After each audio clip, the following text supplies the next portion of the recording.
In the final days of the silent film era, Berlin functioned as the absolute creative epicenter of the world. For years, German studios had dominated the medium through expressionism, an aesthetic built on jagged, painted shadows and highly exaggerated theatrical action. By 1929, the culture was shifting. Directors began pushing for a movement called New Objectivity, which demanded a stark, uncompromising realism on screen. This demand for realism highlighted the limitations of the existing talent pool, as directors struggled to find performers who could shed the stylized habits of the theater to meet the requirements of the new movement.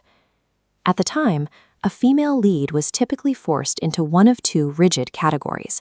She was either an innocent, wide-eyed waif or a predatory vamp. To play these parts, actresses painted themselves in heavy makeup and relied on intensely dramatic facial expressions to broadcast their emotions to the audience. This was a technical requirement. Without synchronized sound to carry dialogue, performers relied on full-body pantomime to ensure the plot remained legible. Silent film sets were also chaotic, massive environments. Actors used grand, highly visible physical actions just to stand out against the scale of the production and the distance of the cameras. Moviegoers arriving in these packed theaters expected this exact style. They were accustomed to seeing emotions projected with enough force to reach the back row of the gallery. By prioritizing these external symbols over internal psychology, the old guard maintained a distance from their characters that the approaching era of new objectivity would no longer tolerate. Director G.W. Pabst was at the forefront of this shift. Preparing his controversial critique, Pandora's Box, he sought a lead embodying this new realism. He bypassed the established roster of European stars. Instead, he handed the role of Lulu to a 21-year-old American outsider named Louise Brooks. Stepping in front of the lens, Brooks abandoned traditional methods.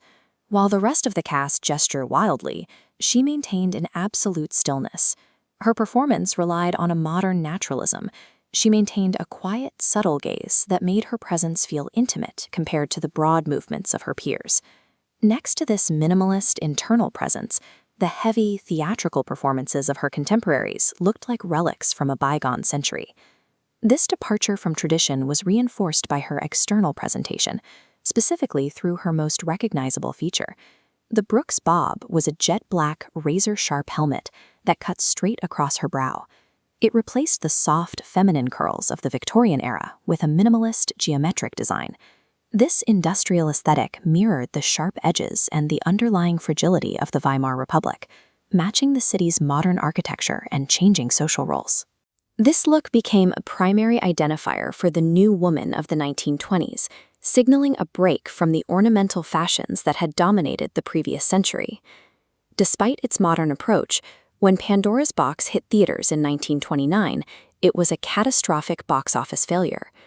Reviewers at the time found the film's morality too murky and described Brooks's subtle performance as confusingly detached. The release was a collision of two separate timelines. The 1929 audience was still trained in the expectations of melodrama, while Brooks was already operating under the rules of modern realism. The exact reasons the film failed upon release, its lack of theatricality, and its refusal to offer clear moral judgments, are the precise reasons it remained relevant to later generations. Long after the silent film era collapsed, Louise Brooks and her distinct aesthetic survived. Over time, her signature bob and her internal style of acting detached from the plot of Pandora's Box entirely, becoming freestanding fixtures of global visual culture. Her presence became a blueprint for the internal, naturalistic style of stardom that would eventually dominate the 20th century. Her performance endures because she was among the first to look into a 1929 camera lens and accurately reflect the future of the medium.